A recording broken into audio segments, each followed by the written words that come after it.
En este nuevo vídeo veremos los procesos de transporte que se ocurren en el interior de la célula a través de vesículas. Para transportar proteínas o para transportar lípidos de membrana y distribuirlos entre los distintos orgánulos o para ser secretados al exterior de la célula, los mecanismos de transporte que tienen lugar es a través de vesículas.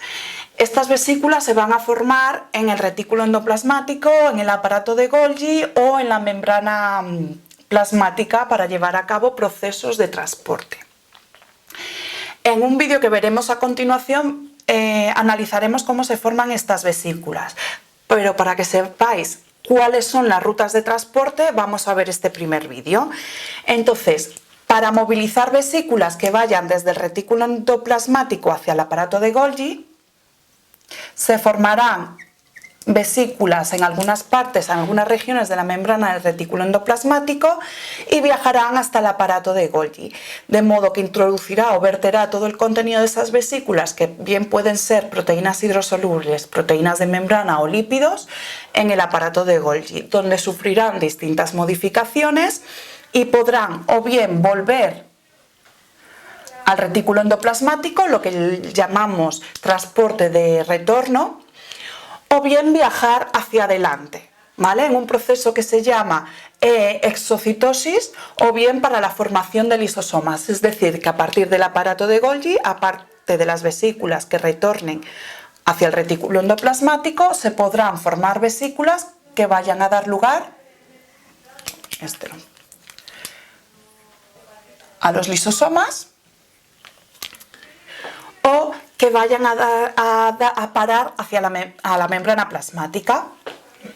Bien, para mantener la estructura de la membrana plasmática o bien para ser secretado al exterior de la célula, en un proceso que se llama exocitosis.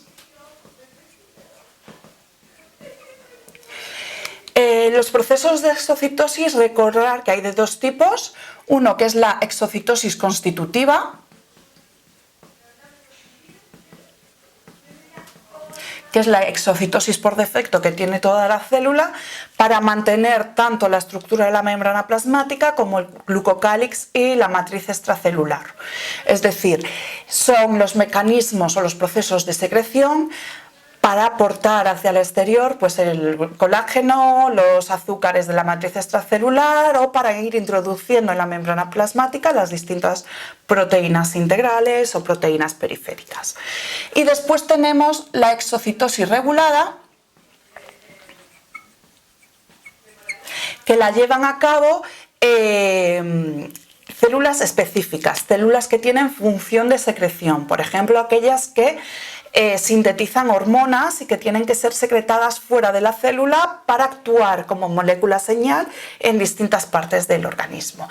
Estas hormonas o estas moléculas no se secretan continuamente. La célula lo que hace es producirlas, produce estas moléculas, las acumula en vesículas cerca de la membrana plasmática, y cuando la célula recibe la señal,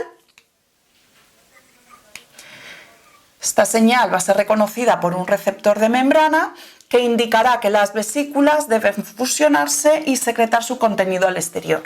Imaginaros la insulina. La insulina es producida por células pancreáticas, la están produciendo continuamente y acumulando en vesículas, pero no la liberan fuera de la célula, si no tendríamos picos o bajones de azúcar, es decir, hipoglucemias. ¿Cuándo las va a secretar? ¿Cuándo va a secretar la insulina? Cuando la célula recibe una señal de que hay un aumento de glucosa en sangre, por tanto libera la insulina para controlar esos picos de glucosa. ¿Vale? Entonces esos serían los dos tipos de exocitosis. Por otro lado, también hay un transporte de vesículas hacia el interior, es decir, para introducir macromoléculas en el interior de la célula no se usan las proteínas transportadoras de membrana que vimos en el primer tema, sino que se utilizan vesículas. Y es un proceso similar al proceso de endocitosis. Las vesículas se forman en la membrana plasmática y viajan hacia el interior de la célula, formando una vesícula que llamamos endosoma, que se va a fusionar con un lisosoma La fusión va a dar lugar a un endolisosoma,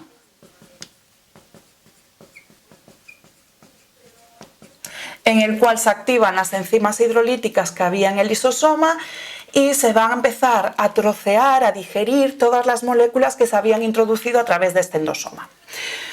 Dentro de la endocitosis también tenemos varios tipos. Tenemos la pinocitosis, que es un proceso por el cual se introduce componente hidrosoluble, ¿vale? Se introduce agua con distintas moléculas disueltas. Tenemos una endocitosis mediada por receptor,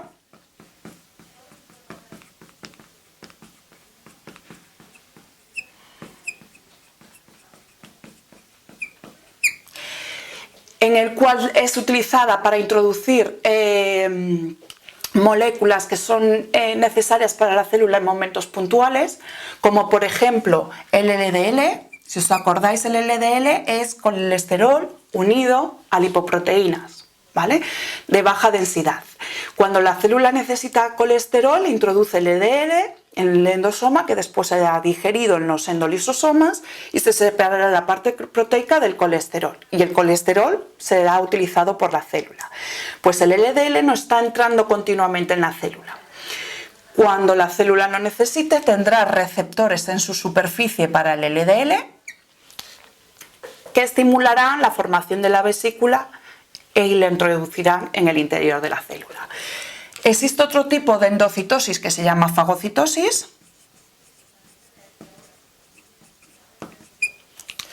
La fagocitosis es un tipo de endocitosis especializada que solo pueden llevar a cabo células fagocíticas, que son células del sistema inmunitario, como son macrófagos, neutrófilos y células dendríticas, para digerir o para introducir dentro de la célula y que sea digerido, pues células tumorales, bacterias, virus, células infectadas por virus, ¿vale? Estos fagocitos van a reconocer estructuras celulares extrañas, ¿vale?, que no reconoce habitualmente para digerirlas en el interior de la célula. Y después tenemos otro tipo de endocitosis, que es la transcitosis, en el cual la célula endocita cierto material, ciertas macromoléculas. Estas macromoléculas van a ser digeridas en los endolisosomas. Parte de estas moléculas van a ser utilizadas por la célula y otras partes van a ser secretadas en un proceso de exocitosis por otras regiones de la célula. Es decir, de esos endolisosomas van a salir vesículas que van a salir de la célula por exocitosis. Recordar que este es un tipo de transporte, el transporte por vesículas, que llevan todos los tipos de células para transportar macromoléculas, ya bien sea hacia el exterior o hacia el interior, cuando las proteínas de membrana no tienen la capacidad para transportar moléculas de gran tamaño.